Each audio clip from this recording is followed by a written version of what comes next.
Documento 146. A primeira campanha de pregação na Galileia.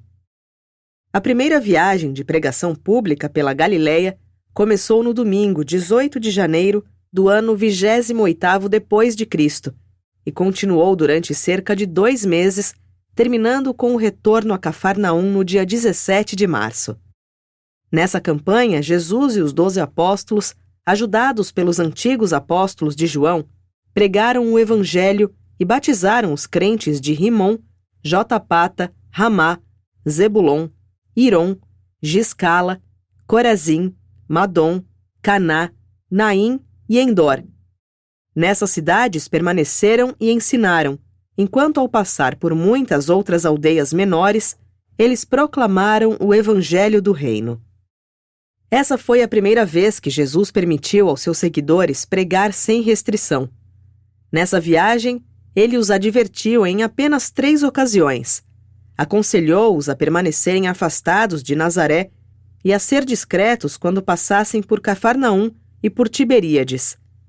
Foi uma fonte de grande satisfação para os apóstolos sentirem, afinal, que tinham liberdade para pregar e ensinar sem restrição, e todos se lançaram à obra de pregar o Evangelho, ministrando aos doentes e batizando os crentes com grande seriedade e muita alegria. 1. Pregando em Rimom. A pequena cidade de Rimom dedicou-se certa vez à adoração de um deus babilônico, do ar, Ramã. Muitos dos primeiros ensinamentos babilônicos e do zoroastrismo eram ainda abraçados pelas crenças dos rimonitanos. Por isso, Jesus e os 24 devotaram grande parte do seu tempo à tarefa de deixar evidente a diferença entre essas crenças mais antigas e o novo Evangelho do Reino. Ali, Pedro fez um dos grandes sermões da sua carreira inicial sobre Arão e o bezerro de ouro. Embora muitos dos cidadãos de Rimom hajam se tornado crentes dos ensinamentos de Jesus, eles causaram grandes problemas para os seus irmãos e em anos posteriores. É difícil, no curto tempo de uma única vida, converter adoradores da natureza à plena comunhão da adoração de um ideal espiritual. Muitas das melhores ideias sobre a luz e as trevas, o bem e o mal, o tempo e a eternidade, vindas dos babilônios e dos persas, foram incorporadas mais tarde às doutrinas do chamado cristianismo. E essa inclusão tornou os ensinamentos cristãos mais imediatamente aceitáveis aos povos do Oriente Próximo. De um modo semelhante à inclusão de muitas das teorias de Platão sobre o espírito ideal ou sobre os arquétipos invisíveis de todas as coisas visíveis e materiais, mais tarde adaptadas por Filo para a teologia dos hebreus, fez com que os ensinamentos cristãos de Paulo passassem a ser mais facilmente aceitos pelos gregos ocidentais. Foi em Rimom que Todã ouviu, pela primeira vez, o Evangelho do Reino, e mais tarde levou essa mensagem à Mesopotâmia, e mesmo até mais adiante. Ele estava entre os primeiros a pregar as boas novas àqueles que residiam além do Eufrates. 2. Em Jotapata.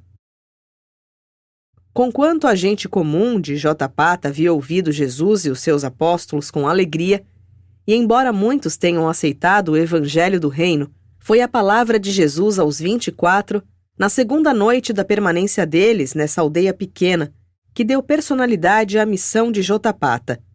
Natanael estava com a mente confundida pelos ensinamentos do Mestre a respeito da prece, da ação de graças e da adoração. E em resposta à sua pergunta, Jesus falou prolongadamente para melhor explicar o seu ensinamento. Resumido e colocado em uma linguagem moderna, esse discurso pode ser apresentado enfatizando os seguintes pontos. 1. A atenção que se dá à iniquidade, consciente e persistentemente dentro do coração do homem, destrói gradualmente a conexão, tecida pela prece, da alma humana com os circuitos espirituais de comunicação entre o homem e o seu Criador. Naturalmente que Deus ouve os pedidos dos seus filhos, mas quando o coração humano, deliberada e persistentemente, abriga conceitos iníquos, isso leva gradualmente à perda da comunhão pessoal entre o Filho da Terra e o seu Pai Celeste. 2. A prece que é incompatível com as leis conhecidas e estabelecidas de Deus é uma abominação para as deidades do paraíso. Se o homem não ouve os deuses, quando falam à sua criação por meio das leis do espírito, da mente e da matéria, o próprio ato de um desdém deliberado e consciente da parte das criaturas faz com que os ouvidos das personalidades espirituais deixem de escutar os pedidos pessoais desses mortais desobedientes e sem lei. Jesus citou para os seus apóstolos a passagem do profeta Zacarias. Mas eles recusaram-se a ouvir e, sacudindo os ombros, fecharam os ouvidos para não ouvir. Sim, eles endureceram como pedra os seus corações para não ter que ouvir a minha lei e as palavras que eu enviei pelo meu Espírito por meio dos profetas, e, portanto, os resultados dos seus maus pensamentos caem como uma grande ira sobre as suas cabeças culpadas. E aconteceu que eles gritaram por misericórdia, mas não havia ouvido aberto para escutá-los. E então Jesus citou o provérbio do homem sábio que disse: aquele que ensurdece o seu ouvido para não ouvir a lei divina, até mesmo a sua prece será uma abominação. 3. Ao abrir o lado humano do canal de comunicação entre Deus e o homem, os mortais imediatamente disponibilizam o fluxo sempre constante da ministração divina às criaturas dos mundos. Quando o homem ouve o Espírito de Deus falar dentro do coração humano, inerente a essa experiência está o fato de que Deus simultaneamente ouve a prece desse homem. O próprio perdão do pecado opera desse mesmo modo inequívoco. O Pai no céu já vos perdoou, antes mesmo de ter dispensado em pedir o perdão a ele. Mas esse perdão só se torna disponível à vossa experiência religiosa pessoal no momento em que vós perdoardes aos vossos semelhantes. O perdão de Deus não está de fato condicionado ao perdão que dais aos vossos semelhantes, mas é condicionado precisamente assim na experiência. E tal fato da sincronia entre o perdão divino e o humano foi desse modo reconhecido e incluído na prece que Jesus ensinou aos apóstolos. 4. Há uma lei básica de justiça no universo, da qual a misericórdia é impotente para se desviar. Não é possível a uma criatura completamente egoísta dos reinos do tempo e do espaço receber as glórias não egoístas do paraíso. Nem mesmo o amor infinito de Deus pode forçar a salvação da sobrevivência eterna de qualquer criatura mortal que escolhe não sobreviver. A misericórdia é concedida com uma grande amplidão, mas afinal, há mandados de justiça que nem o amor, combinado com a misericórdia, pode efetivamente abrogar. E novamente Jesus citou as Escrituras dos Hebreus: eu chamei e vós vos recusastes a ouvir. Eu estendi a minha mão, mas nenhum homem deu atenção. Vós reduzistes a nada todos os meus conselhos e rejeitastes minha censura, e por causa dessa atitude rebelde, torna-se inevitável me chamardes sem receber uma resposta. Tendo rejeitado o caminho da vida, vós podeis buscar por mim com toda a diligência nos vossos momentos de sofrimento, mas não ireis encontrar-me. 5. Aqueles que querem receber misericórdia devem demonstrar ter misericórdia. Não julgueis para não serdes julgados. Com o mesmo espírito que julgardes os outros, também sereis julgados. A misericórdia não abole totalmente a justiça do universo. Ao final, a verdade seguinte ficará demonstrada. Aquele que fecha os ouvidos ao grito do pobre, também ele algum dia clamará por ajuda e ninguém o ouvirá. A sinceridade de qualquer prece é a certeza de que será ouvida. A sabedoria espiritual e a consistência universal de qualquer pedido determinam o tempo, a maneira e o grau da resposta. Um pai sábio não responde literalmente aos pedidos tolos dos seus filhos ignorantes e inexperientes, não obstante as crianças possam sentir um grande prazer e uma satisfação real na alma ao fazerem pedidos absurdos. 6. Quando tornardes inteiramente dedicados a fazer a vontade do Pai no céu, a resposta a todos os vossos pedidos será concedida, porque as vossas preces estarão de pleno acordo com a vontade do Pai, e a vontade do Pai manifesta-se sempre em todo o seu vasto universo. Aquilo que o verdadeiro Filho deseja, e que é da vontade do Pai infinito, é. Uma prece feita desse modo não pode permanecer sem resposta, e possivelmente nenhuma outra espécie de pedido pode ser atendida integralmente. 7. O apelo do justo é o ato de fé do Filho de Deus, que abre a porta das reservas de bondade, verdade e misericórdia do Pai. E essas boas dádivas têm há muito estado à espera da aproximação do Filho, para que ele aproprie-se pessoalmente delas.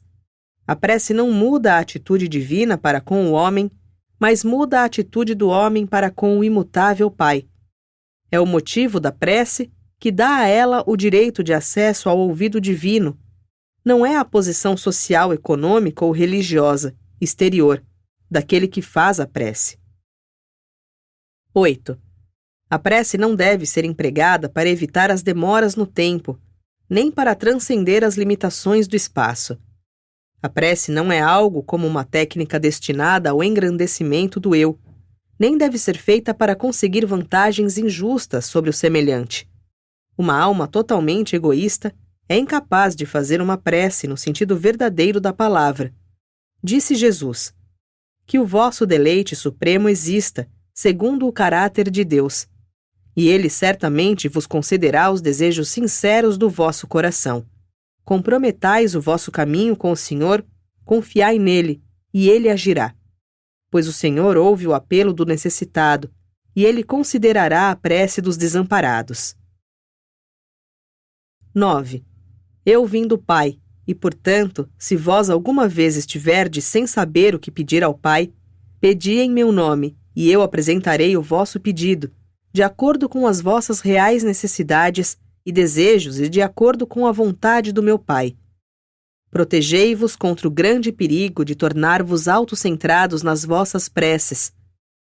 Evitai orar demasiadamente para vós próprios. Orai mais para o progresso espiritual dos vossos semelhantes. Evitai a prece materialista. Orai em espírito e para a abundância das dádivas do espírito. 10. Quando orardes pelos doentes e afligidos, não espereis que os vossos pedidos ocupem o lugar das ministrações amorosas e inteligentes a serem dadas por vós às necessidades desses afligidos. Orai pelo bem-estar das vossas famílias, dos amigos e dos semelhantes. Mas orai especialmente por aqueles que vos amaldiçoam, e fazei com amor pedidos por aqueles que vos perseguem. Sobre quando orar, entretanto, disso eu nada digo. O Espírito que reside em vós, só ele pode levar-vos a formular as preces que expressam as vossas relações internas com o Pai dos Espíritos. 11. Muitos recorrem à prece apenas quando estão em dificuldades. Essa prática é imprudente e enganosa. É bem verdade que fazeis bem em orar quando estiverdes atormentados, mas deveis também vos lembrar de falar ao Pai enquanto filhos, mesmo quando tudo vai bem com a vossa alma. Que as vossas preces verdadeiras sejam sempre feitas em segredo. Que os homens não ouçam as vossas preces pessoais. As preces de ação de graças são apropriadas para o grupo de adoradores, mas a prece da alma é um assunto pessoal. Existe apenas uma forma de prece que é apropriada para todos os filhos de Deus, e esta é: apesar de tudo, seja feita a vossa vontade. 12. Todos que acreditam neste Evangelho deveriam orar sinceramente para a expansão do reino do céu. De todas as preces das Escrituras dos Hebreus, ele comentou com mais aprovação a prece do salmista: Criai em mim um coração puro, ó Deus, e renovai em mim o meu espírito de retidão. Purgai-me de pecados secretos e mantende esse vosso servo afastado de transgressões presunçosas. Jesus comentou delongadamente sobre a relação da prece com as palavras desleixadas e ofensivas, citando: Colocai uma vigia, ó Senhor, na minha boca, tomai conta da porta dos meus lábios. A língua humana, disse Jesus, é um membro que poucos podem dominar, Mas o espírito interior pode transformar esse membro desregrado em uma voz suave de tolerância e em um ministro inspirado de misericórdia. 13. Jesus ensinou que a prece para chamar pelo guiamento divino na trajetória da vida terrena tem quase tanta importância quanto a prece que invoca o conhecimento da vontade do Pai. Na realidade, isso significa uma prece para atingir a sabedoria divina. Jesus nunca ensinou que o conhecimento humano e as habilidades especiais poderiam ser conquistadas por meio da prece. Ele ensinou, contudo, que a prece é um fator na expansão da capacidade que se tem para receber a presença do Espírito Divino. Quando Jesus ensinou aos seus agregados a orar em espírito e em verdade, ele explicou que se referia a orar com sinceridade e de acordo com o próprio esclarecimento, a orar de todo o coração, de um modo inteligente, honesto e constante. 14. Jesus preveniu aos seus seguidores contra o pensamento de que as suas preces ficariam mais eficazes se feitas com repetições rebuscadas, e por meio de uma construção mais eloquente para a frase, o jejum, a penitência ou os sacrifícios, mas exortou seus crentes a empregar a prece como um meio para que eles sejam conduzidos pelo agradecimento à verdadeira adoração. Jesus deplorava que tão pouco do espírito da ação de agradecimento estivesse presente nas preces e na adoração dos seus seguidores. Ele citou as Escrituras nessa ocasião, dizendo: "É uma coisa boa agradecer ao Senhor e cantar louvores em nome do Altíssimo, em reconhecimento do seu amor e bondade a cada manhã, e todas as noites a sua fidelidade, pois Deus me fez alegre por intermédio do seu trabalho. Em tudo e por tudo eu agradecerei de acordo com a vontade de Deus." 15. E então Jesus disse: "Não sejais tão constantemente preocupados com as vossas necessidades comuns. Não fiqueis apreensivos a respeito dos problemas da vossa existência terrena, mas em todas essas coisas, pela oração e pela súplica, com o espírito de um agradecimento sincero, deixai as vossas necessidades expostas diante do vosso Pai que está no céu." E então citou das Escrituras: "Eu louvarei o nome de Deus com uma canção, e o exaltarei com o meu agradecimento. E isso irá agradar ao Senhor mais do que o sacrifício de um boi ou um touro com chifres e cascos." 16. Jesus ensinou aos seus seguidores que, após fazerem as suas preces ao Pai, eles deveriam permanecer durante um momento em atitude de receptividade silenciosa para dar ao Espírito residente uma oportunidade melhor de falar à alma atenta. O Espírito do Pai fala melhor ao homem, quando a mente humana está em uma atitude de verdadeira adoração. Nós adoramos a Deus graças à ajuda do Espírito residente do Pai e à iluminação da mente humana, por meio da ministração da verdade. A adoração, como ensinada por Jesus, faz o adorador cada vez mais semelhante ao ser adorado. A adoração é uma experiência de transformação por meio da qual o finito aproxima-se gradualmente para alcançar em ultimidade a presença do infinito. E Jesus falou aos seus apóstolos de muitas outras verdades sobre a comunhão do homem com Deus, mas não foram muitos os que puderam compreender plenamente o seu ensinamento. 3. A parada em Ramá. Em Ramá, Jesus teve o debate memorável com um filósofo grego idoso, cujos ensinamentos mostravam que a ciência e a filosofia eram suficientes para satisfazer as necessidades da experiência humana. Com paciência e compaixão, Jesus ouviu esse educador grego reconhecer a verdade de muitas coisas que ele dissera. Mas Jesus apontou, quando o filósofo terminou na sua argumentação sobre a existência humana, que ele havia deixado de explicar de onde para onde e o porquê, e acrescentou: "Onde vós terminais, é que nós começamos." A religião é uma revelação à alma do homem que lida com as realidades espirituais, que a mente em si não poderia jamais descobrir nem sondar integralmente.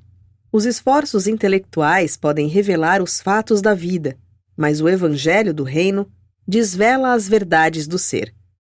Vós abordastes as sombras materiais da verdade. Será que podereis agora escutar o que eu tenho para falar-vos? sobre as realidades eternas e espirituais que projetam em sombras temporais transitórias os fatos materiais da existência mortal. E por mais de 1 hora, Jesus ensinou a esse grego sobre as verdades salvadoras do Evangelho do Reino.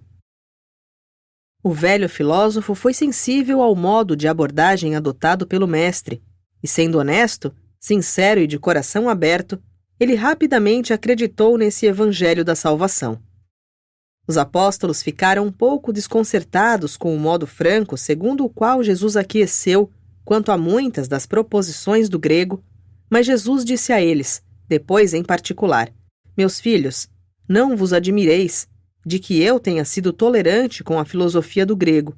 A certeza interior verdadeira e genuína não teme, nem um pouco, uma análise exterior. A verdade também não se ressente de nenhuma crítica honesta. Vós não deveríeis nunca esquecer-vos de que a intolerância é uma máscara a encobrir as dúvidas secretas, alimentadas quanto à verdade da própria crença. Nenhum homem é perturbado, em momento algum, pela atitude do seu semelhante, quando tem uma confiança perfeita na verdade daquilo em que acredita de todo o coração. A coragem é a confiança daqueles que têm uma honestidade a toda prova quanto às coisas que professam acreditar. Os homens sinceros são destemidos quanto a um exame crítico das suas verdadeiras convicções e dos seus ideais nobres.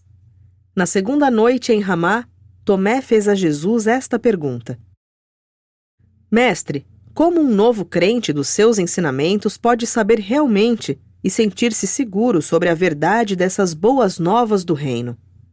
E Jesus disse a Tomé: Tua certeza de haveres entrado na família do reino do Pai e de que sobreviverás eternamente junto com os filhos do reino é totalmente uma questão de experiência pessoal, de fé na palavra verdadeira.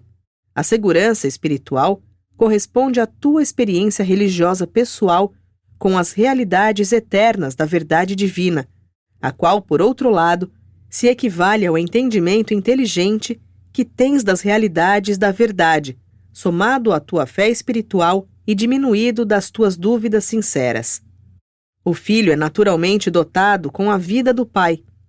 Tendo sido dotados com o Espírito vivo do Pai, vós sois, portanto, filhos de Deus. Sobrevivereis depois da vossa vida no mundo material da carne, porque estáis identificados com o Espírito vivo do Pai, a dádiva da vida eterna.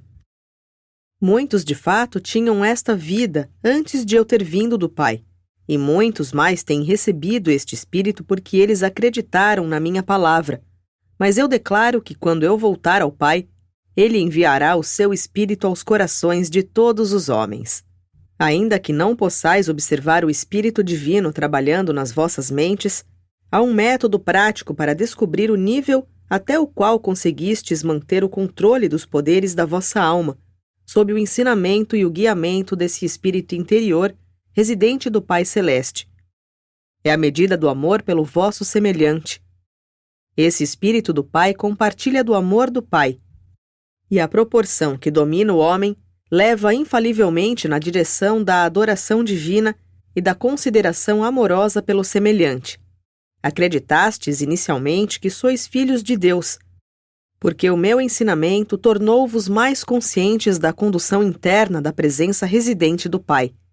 Todavia, em breve, o Espírito da Verdade será vertido sobre toda a carne, viverá entre os homens e ensinará a todos os homens, do mesmo modo que vivo agora convosco e vos digo as palavras da verdade.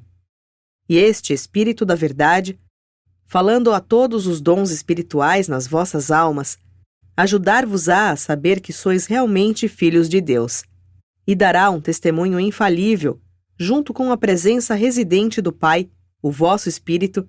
Assim, pois, esse Espírito residente do Pai, a partir de então, passará a estar em todos os homens, como agora reside apenas em alguns, e irá dizer a cada um de vós que, em realidade, sois filhos de Deus. Todo filho terreno que aceitar a condução desse Espírito conhecerá finalmente a vontade de Deus, e aquele que se entregar à vontade do meu Pai viverá eternamente. O caminho da vida terrena até o estado eterno não vos foi claramente descrito. No entanto, há um caminho, Sempre houve, e eu vim para fazer dele um caminho novo e vivo. Aquele que entra no reino tem já a vida eterna, não perecerá jamais. Mas vós compreendereis melhor uma grande parte de tudo isso quando eu tiver voltado para o Pai, e quando então vos tornareis capacitados para ver as vossas experiências em retrospecção. E todos aqueles que ouviram essas palavras abençoadas ficaram grandemente satisfeitos. Os ensinamentos judeus a respeito da sobrevivência dos justos haviam sido confusos e incertos, e foi reanimador e inspirador para os seguidores de Jesus ouvirem essas palavras, bastante precisas e positivas, de promessa sobre a sobrevivência eterna de todos os crentes verdadeiros. Os apóstolos continuaram a pregar e a batizar os crentes, e ao mesmo tempo mantiveram a prática de visitar casa por casa, confortando os abatidos e ministrando os doentes e afligidos. A organização apostólica estava expandida, pois cada um dos apóstolos de Jesus agora tinha um dos apóstolos de João como colaborador. Abner era o colaborador de André, e esse plano prevaleceu até que descessem a Jerusalém para a próxima Páscoa. A instrução especial, dada por Jesus durante a permanência deles em Zebulon, tinha a ver principalmente com as novas discussões sobre as obrigações recíprocas no reino, e abrangia um ensinamento destinado a tornar claras as diferenças entre a experiência religiosa pessoal e as amizades e as obrigações religiosas sociais. Essa foi uma das poucas vezes em que o mestre falou sobre os aspectos sociais da religião. Durante toda a vida terrena, Jesus deu pouquíssimas instruções aos seus seguidores a respeito da socialização da religião. Em Zebulon, a população era de uma raça mista, meio judia e meio gentia, e poucos deles realmente acreditavam em Jesus, não obstante terem ouvido sobre as curas dos doentes em Cafarnaum. 4. O Evangelho em Irom. Em Irom, como em muitas das aldeias menores da Galiléia e da Judéia, havia uma sinagoga, e durante os tempos iniciais das ministrações de Jesus, era costume que ele falasse nessas sinagogas no dia de sábado. Algumas vezes ele falara no serviço da manhã, e Pedro ou um dos outros apóstolos pregava na reunião da tarde. Jesus e os apóstolos frequentemente também ensinavam e pregavam em assembleias noturnas, durante a semana na sinagoga. Embora os líderes religiosos de Jerusalém cada vez mais se opusessem a Jesus, eles não exerciam nenhum controle direto sobre as sinagogas de fora dessa cidade. Não foi senão mais tarde, durante a ministração pública de Jesus, que foram capazes de criar de um modo tão abrangente um tal sentimento contra ele, a ponto de provocar o fechamento quase universal das sinagogas aos seus ensinamentos. Nessa época, todas as sinagogas da Galiléia e da Judéia ainda estavam abertas para ele. Irom era o local de muitas minas importantes para a época, e já que Jesus nunca havia participado da vida dos mineiros, ele passou a maior parte do seu tempo nas minas, durante sua permanência em Irom. Enquanto os apóstolos visitavam as casas e pregavam nas praças públicas, Jesus labutava nas minas com esses trabalhadores subterrâneos. A fama das curas de Jesus havia se espalhado até essa aldeia remota, e muitos doentes e aflitos buscaram ajuda pelas suas mãos, e vários deles foram grandemente beneficiados pela sua ministração de cura. Mas em nenhum desses casos o mestre efetuou um chamado milagre de cura, exceto no caso da lepra. No final da tarde do terceiro dia em Irom, quando Jesus retornava das minas e dirigia-se ao seu alojamento, por acaso passou em uma estreita rua lateral. Ao aproximar-se da cabana esquálida de um certo leproso, o homem afligido, tendo ouvido sobre a fama das suas curas, teve a coragem de abordá-lo quando ele passou pela sua porta e, ajoelhado diante dele, foi dizendo: Senhor, se apenas quisesses, tu poderias limpar-me. Ouvi a mensagem dos teus instrutores e gostaria de entrar no reino, se eu pudesse ser purificado. E o leproso falou desse modo porque entre os judeus, os leprosos haviam sido proibidos até mesmo de frequentar a sinagoga ou aderir à adoração pública. esse homem realmente acreditava que não poderia ser recebido no reino vindouro, a menos que pudesse encontrar a cura para a sua lepra. E Jesus viu a aflição dele, ouviu aquelas palavras de fé aferrada, e o seu coração humano foi tocado, e a mente divina foi movida pela compaixão. E quando Jesus pousou seus olhos sobre ele, o homem caiu com o rosto no chão em adoração. Então o mestre estendeu a sua mão e, tocando-o, disse: Sim, eu quero, sejas purificado. E imediatamente ele foi curado, a lepra não mais o afligia. Colocando o homem de pé, Jesus ordenou-lhe: Toma cuidado para não dizer a nenhum homem sobre a tua cura. Vai cuidar em silêncio das tuas coisas, mostra-te ao sacerdote e oferece os sacrifícios como foram mandados por Moisés, como testemunho da tua purificação. Mas esse homem não fez como Jesus havia instruído que fizesse. Em vez disso, começou a tornar público para todos na cidade que Jesus tinha curado a sua lepra, e como ele era conhecido de todos na aldeia, o povo podia ver claramente que ele havia sido curado da sua doença. E ele não foi aos sacerdotes como Jesus havia aconselhado que fizesse. A consequência de ter tornado pública a nova de que Jesus o havia curado foi o mestre ser tão atropelado pelos doentes que se viu forçado a levantar-se cedo, no dia seguinte, e deixar a aldeia. Embora Jesus não haja entrado de novo na aldeia, permaneceu 2 dias nos seus arredores, perto das minas, continuando a instruir os mineiros crentes a respeito do evangelho do reino. Essa cura do leproso foi o primeiro assim chamado milagre feito de modo intencional e deliberado por Jesus, até esse momento. E era esse um caso verdadeiro de lepra. De Irom, eles foram para Giscala, proclamando o evangelho durante 2 dias, e então partiram para Corazim, onde passaram quase uma semana pregando as boas novas. Em Corazim, contudo, eles não puderam conquistar muitos crentes para o reino. Em nenhum outro lugar onde ensinara, Jesus havia encontrado uma rejeição tão geral à sua mensagem. A permanência em Corazim foi muito deprimente para a maioria dos apóstolos. André e Abner tiveram muita dificuldade em manter a coragem dos seus condiscípulos. E então, passando tranquilamente por Cafarnaum, eles foram para a aldeia de Madom, onde tiveram um pouco mais de êxito. Nas mentes da maioria dos apóstolos prevaleceu a ideia de que o pouco êxito obtido nas cidades visitadas mais recentemente era devido à insistência de Jesus para que eles se abstivessem, nos seus ensinamentos e pregações, de referir-se a ele como um curador. Como eles almejavam que Jesus purificasse ainda mais um outro leproso, ou que de algum outro modo manifestasse o seu poder para atrair a atenção do povo. Mas o mestre permaneceu impassível ante os seus pedidos fervorosos. 5. De volta a Caná. O grupo apostólico ficou bastante contente quando Jesus anunciou: Amanhã vamos a Caná. Todos eles sabiam que teriam uma audiência simpática em Caná, pois Jesus era bem conhecido lá. Eles estavam indo bem no trabalho de atrair o povo para o reino, quando ao 3º dia, Tito, um cidadão proeminente de Cafarnaum, chegou em Caná. Ele era apenas meio crente e o seu filho estava seriamente doente. Ao tomar conhecimento de que Jesus estava em Caná, ele apressou-se a ir até lá para vê-lo. Em Cafarnaum, todos os fiéis pensavam que Jesus podia curar qualquer doença. Quando esse nobre localizou Jesus em Caná, suplicou-lhe que se apressasse a ir até Cafarnaum para curar o seu filho doente.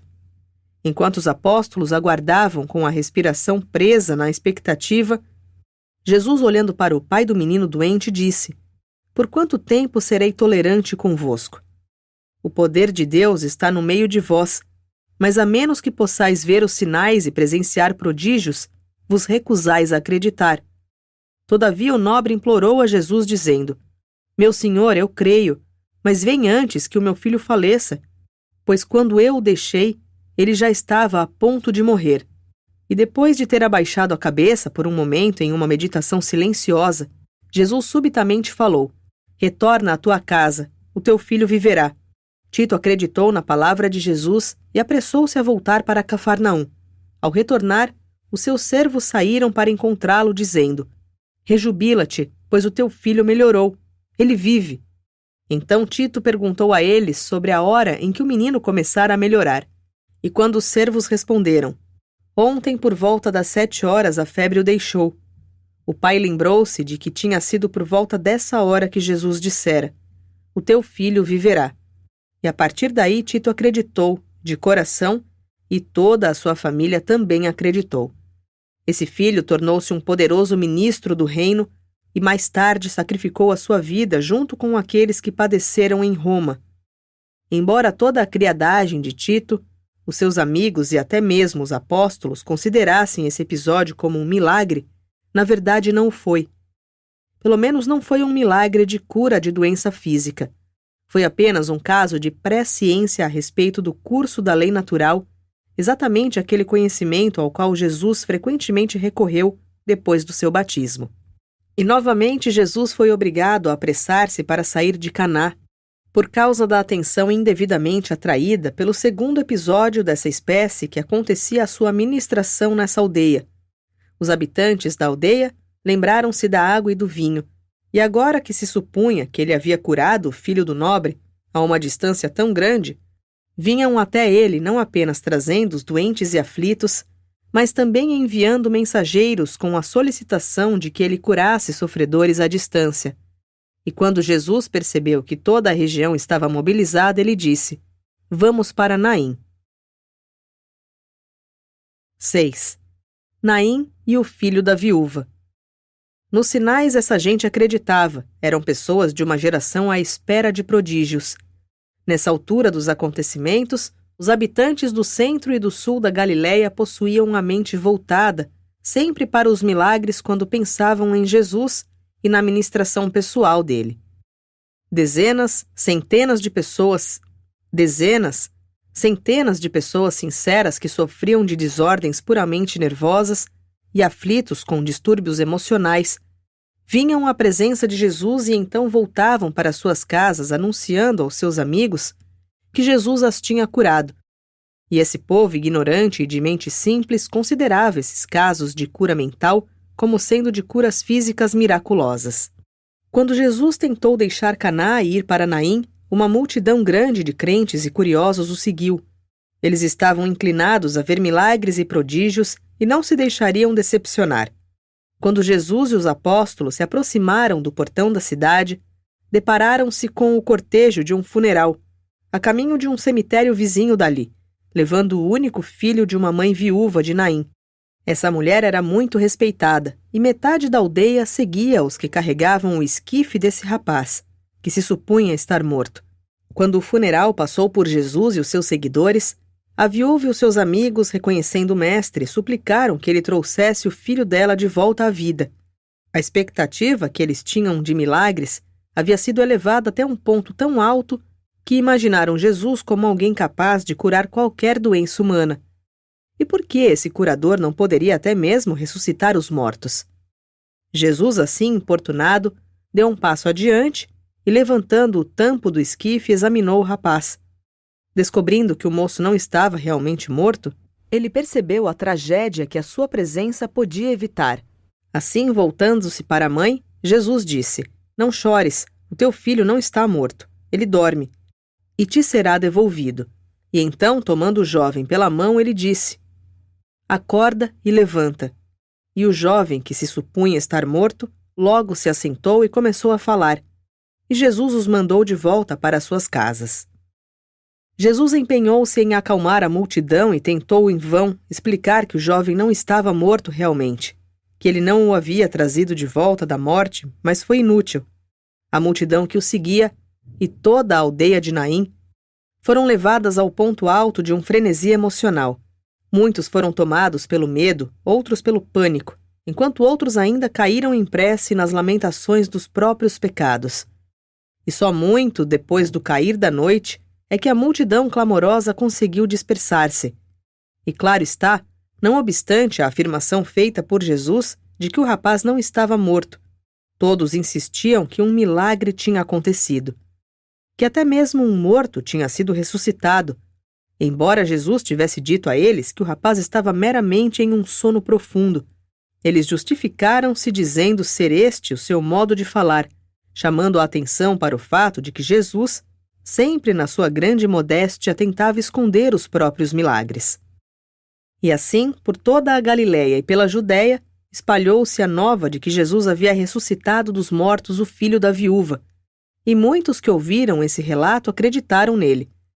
Jesus nunca foi capaz de fazer nem mesmo com que os seus apóstolos compreendessem inteiramente que o filho da viúva não estava realmente morto, quando ele o havia convocado a acordar e levantar-se.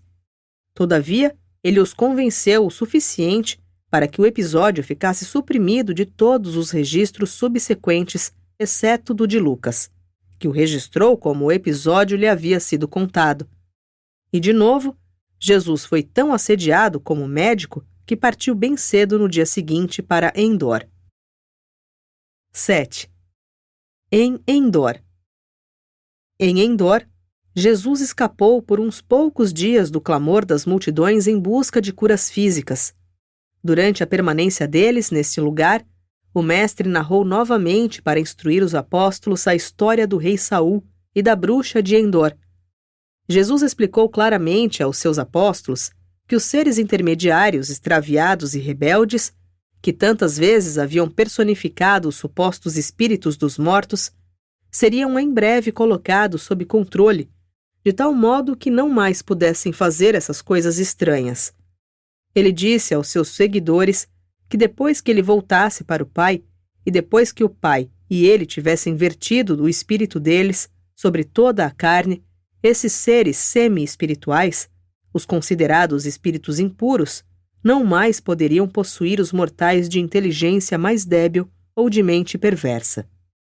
Jesus explicou ainda aos seus apóstolos que os espíritos de seres humanos já mortos não retornam ao mundo da sua origem para comunicar-se com os seus semelhantes vivos. Apenas depois de haver passado uma era dispensacional é que seria possível ao espírito, em avanço, do homem mortal retornar à Terra, e ainda assim, só em casos excepcionais e como parte da administração espiritual do planeta. Após 2 dias de repouso, Jesus disse aos seus apóstolos: retornemos amanhã a Cafarnaum para ficarmos lá e ensinarmos, enquanto o interior do país se acalma.